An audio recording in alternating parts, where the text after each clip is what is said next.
इंसान की असली पहचान उसकी शक्ल सूरत होती है। आवाज और अंदाज से भी लोग पहचान लिए जाते हैं, लेकिन हर बार ऐसा नहीं होता।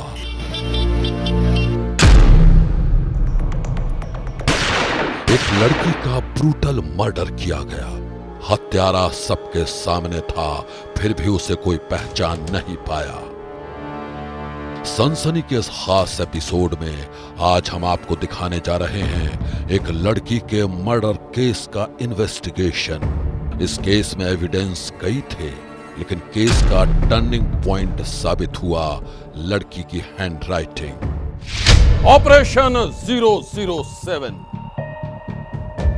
आज की यह कहानी उस तहकीकात से जुड़ी है जिसमें रहस्यों के कई चैप्टर हैं, कई नाम, कई किरदार। तहकीकात ऐसी कि पुलिस भी जांच में उलझ कर रह गई, और जब सच सामने आया तो सारे शहर में फैल गई सनसनी।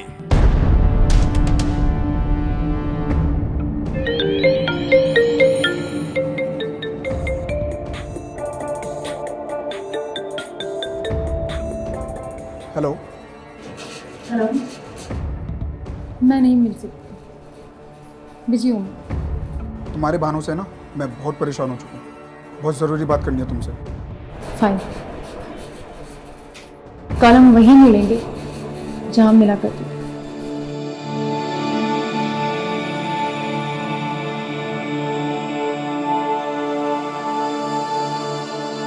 कहाँ हो तुम? अरे मैं यहाँ पे आ चुकी हूँ।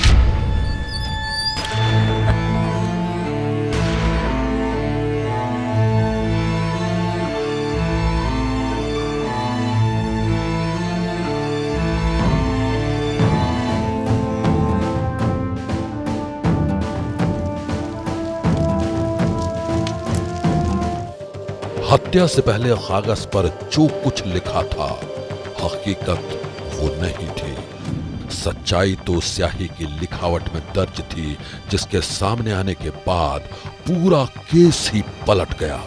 ना किसी को भनक लगी, ना कोई हत्या का गवाह था, और ना ही किसी को हत्यारे का पता चला।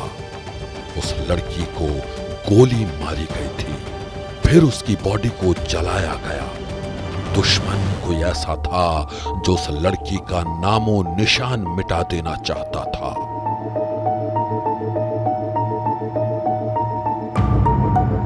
सर, इसे पहचान पाना बहुत मुश्किल है। पुलिस की जांच शुरू ही हुई थी कि अगले ही रोज इलाके का एक परिवार थाने पहुंचा। वो अपनी लापता बेटी की तलाश में थे। हमारी बेटी लापता हो गई है। कई जगह पर उसे खोजा, पर उसके बारे में हमें कोई जानकारी नहीं मिली। साहब, मेरी बच्ची का कुछ पता नहीं चल रहा। कब से लापता है? आज 2 दिन हो गए साहब। मलिक। जी सर। वो नदी के पास वाला जो लड़की का केस था ना, जी सर। उसकी फाइल और उसका सारा सामान लेके मेरे साथ चलो। पुलिस थाने पहुंचे माता पिता को लेकर उसी जगह पहुंची जहां एक लड़की की हत्या की गई थी। उसे जलाया गया था। लड़की की जली हुई बॉडी से उसे पहचान पाना बेहद मुश्किल था। आप हमसे क्या पहचान करवाना चाहते हैं? आप हमें ये लाए क्यों हैं? देखिए, आपकी बेटी लापता है।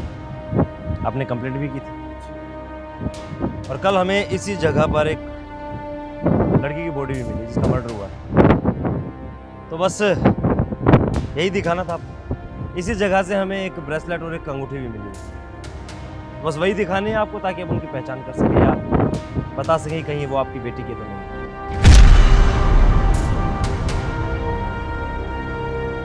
हाँ, ये तो मेरी बच्ची की अंगूठी है, और ये ब्रेसलेट भी मेरी बच्ची कहाँ है? ये अंगूठी और ये ब्रेसलेट हमारी बेटी का है। हमारी बेटी। पहचान के नाम पर पुलिस के पास सीन ऑफ क्राइम से मिली एक अंगूठी और कंगन ही था। सीन ऑफ क्राइम से मिले अंगूठी और कंगन से मारी गई लड़की की शिनाख्त हो चुकी थी, लेकिन बड़ा सवाल ये था कि उसकी हत्या किसने और क्यों की।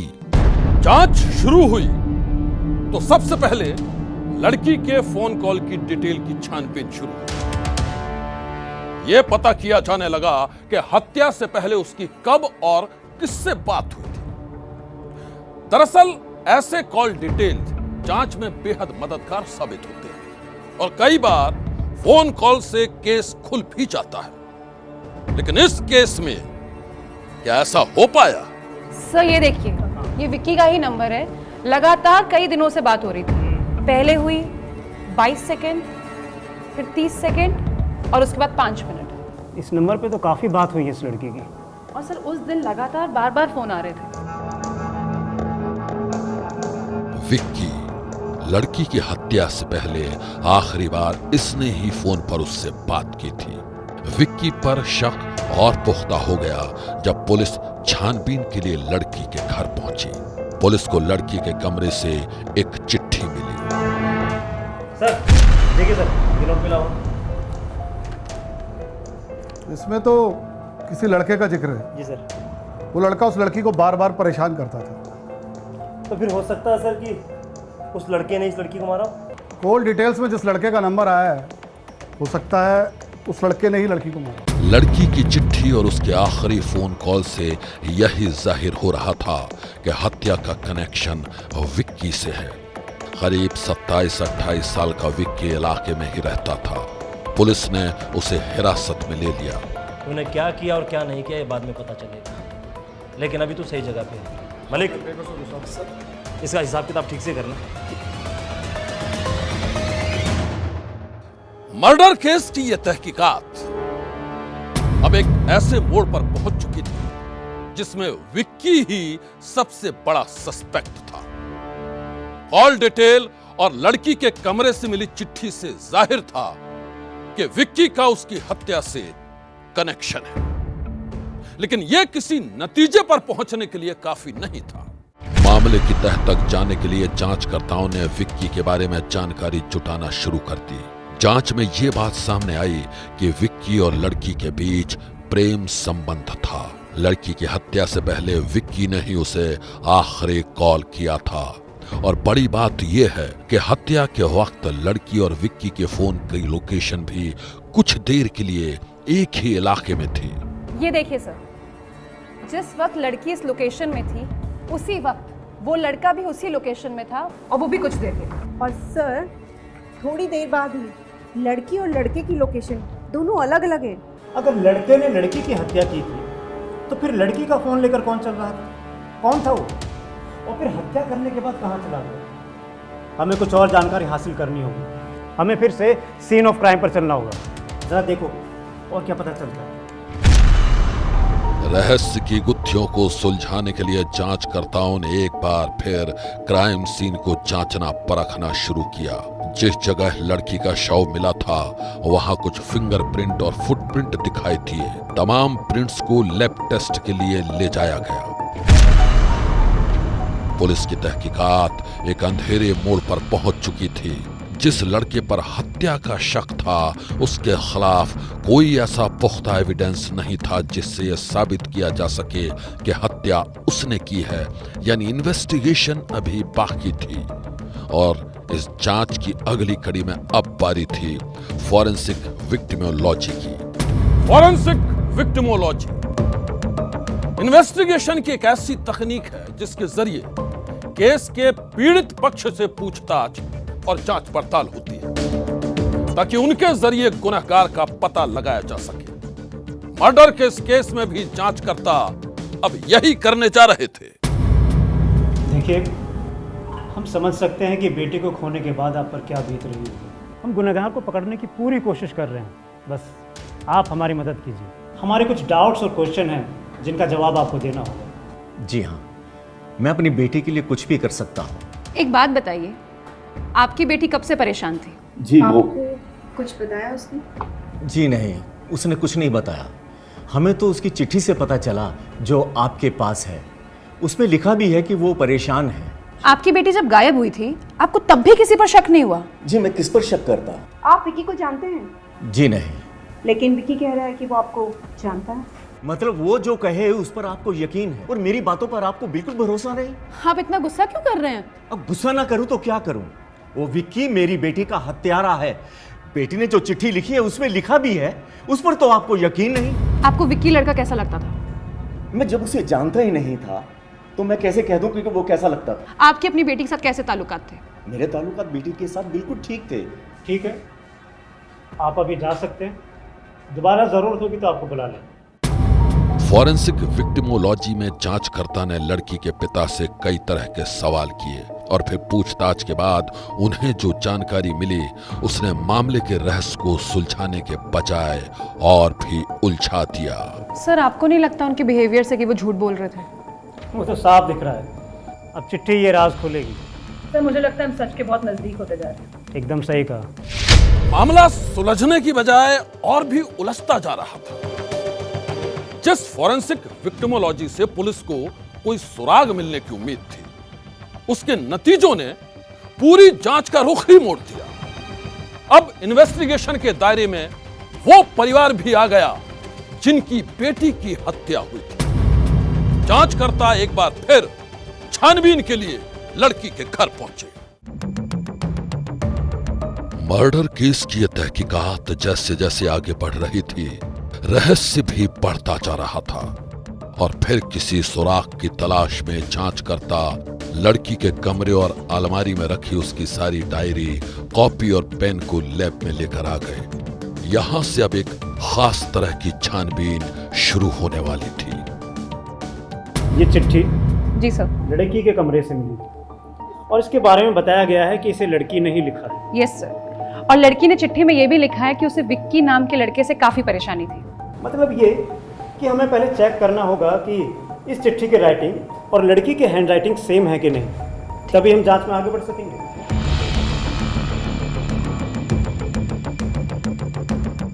अच्छा, ये अपीयरेंस ऑफ लेटर में कुछ मिला? Yes sir. सर, लेटर में हैंडराइटिंग को सेम बनाने की कोशिश की गई है, लेकिन जो वेरिएशंस हमें मिले हैं उससे हैंडराइटिंग सेम तो बिल्कुल नहीं है। लड़की की हैंडराइटिंग को कॉपी करने की कोशिश की गई है। लड़की के कमरे से मिली चिट्ठी की फॉरेंसिक जांच से एक बात साफ हो चुकी थी। जांचकर्ताओं ने पाया कि लड़की की डायरी और कॉपी की हैंडराइटिंग चिट्ठी से मैच नहीं कर रही है, यानी चिट्ठी लड़की ने नहीं लिखी। लेकिन बड़ा सवाल यह था कि आखिर वो चिट्ठी लिखी किसने। ये पता करने के लिए जांचकर्ता लड़की के घर से जब्त किए गए सारे पेन को लैब में लेते आए। वो अब इंक एग्जामिनेशन करने जा रहे थे। इसमें जांचकर्ता हर पेन के इंक का कलर वेरिएशन देखते हैं।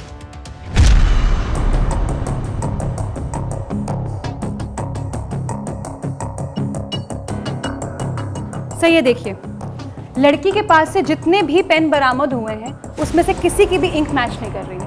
दोनों में कलर वेरिएशन आ रहा है। हमने केमिकल एग्जामिनेशन किया, उसमें भी कोई मैचिंग नहीं है। ये लड़की के पिता का पेन है, इसकी इंक की जांच करें। सर, ये देखिए, ये इंक मैच कर रही है। ये इसके पिता के वहां से मिली थी। इसका मतलब कि पिता के पेन से ही ये नोट लिखा गया है। जी सर।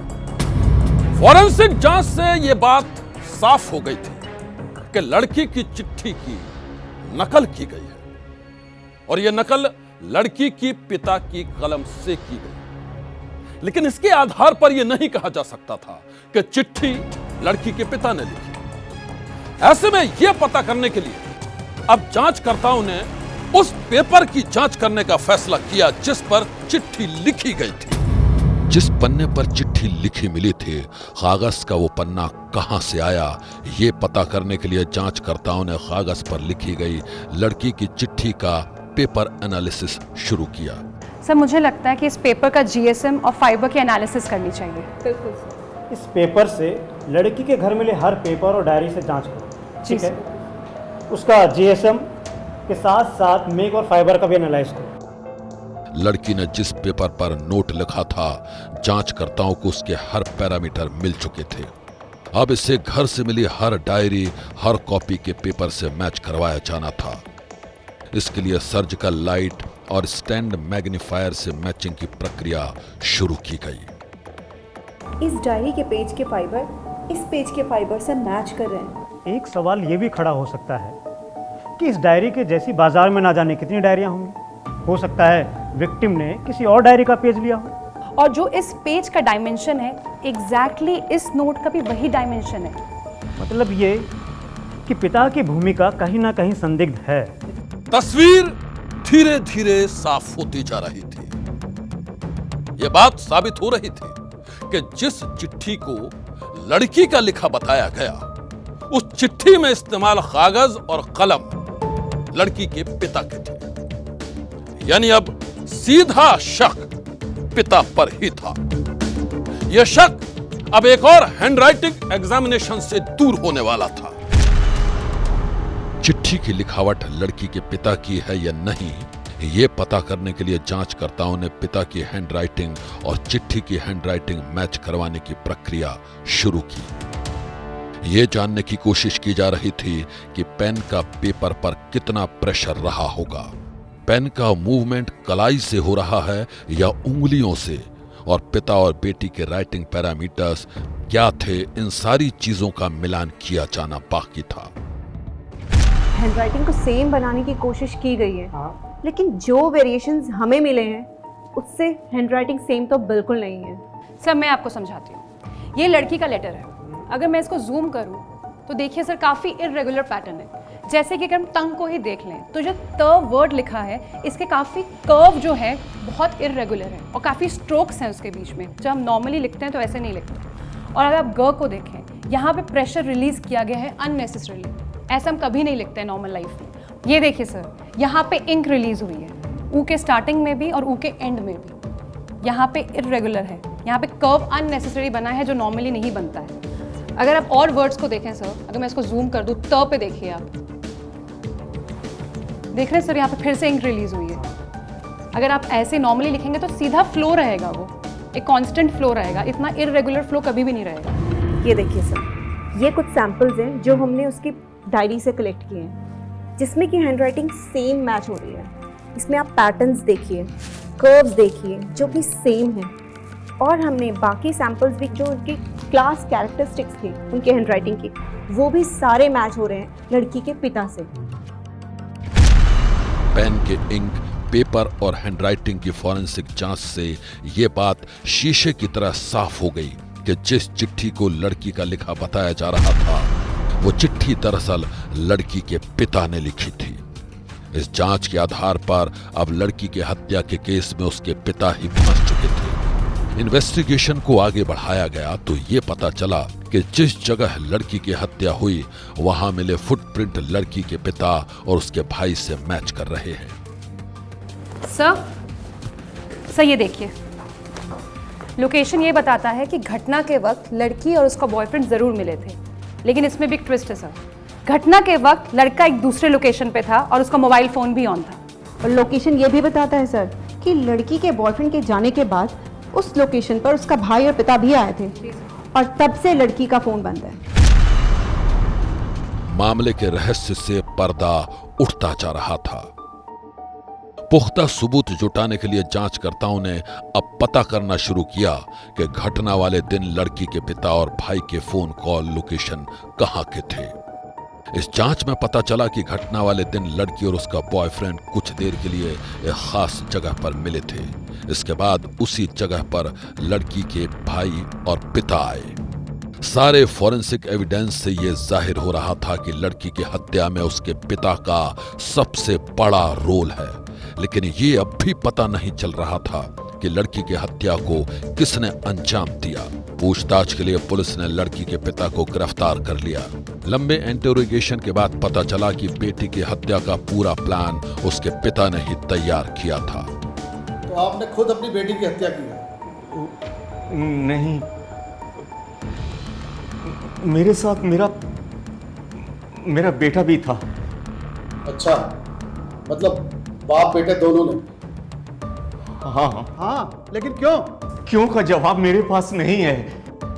पिता अब भी गुस्से और नफरत से भरा था। पूछताछ में पता चला कि उसकी बेटी का एक युवक से प्रेम संबंध था। इस बात से परिवार के दूसरे लोग भी नाराज थे। वो लड़का हमारी बिरादरी का नहीं है, मैं तुम्हें एक बार नहीं कई बार कह चुका हूँ। समझती है ये लड़की? समझा समझा के थक गए हैं हम तुझे। तुम मत समझाओ। सुनो तुम। ये नाराजगी दिनों दिन बढ़ती चली गई। उन्हें बेटी से ज्यादा समाज में अपनी झूठी शान और इज्जत की फिक्र थी और इस खातिर उन्होंने ही बेटी को खत्म करने का फैसला कर लिया।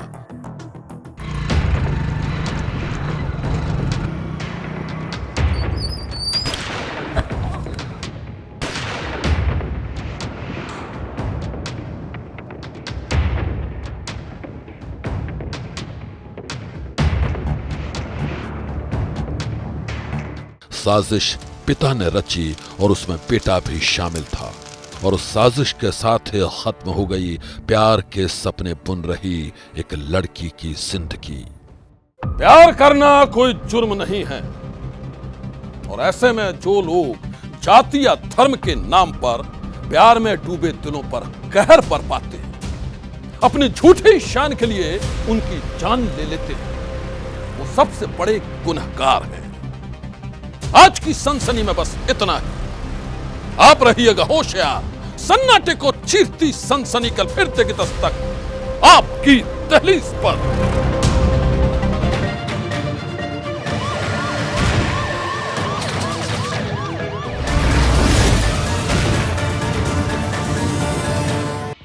ये हैं शर्मा जी, जो रात का खाना और देश दुनिया की सुर्खियां दोनों लेते हैं सुमित अवस्थी के साथ। अब ये हैं इनके पड़ोसी बैनर्जी साहब। मिष्टी दोई खाते खाते पूरा बंगाल जान लेते हैं सुमन दे के साथ। इनकी तरह आप भी देखें अपने फेवरेट न्यूज एंकर को एक ही ऐप पर और डाउनलोड कीजिए एबीपी लाइव ऐप अपने स्मार्ट टीवी पर।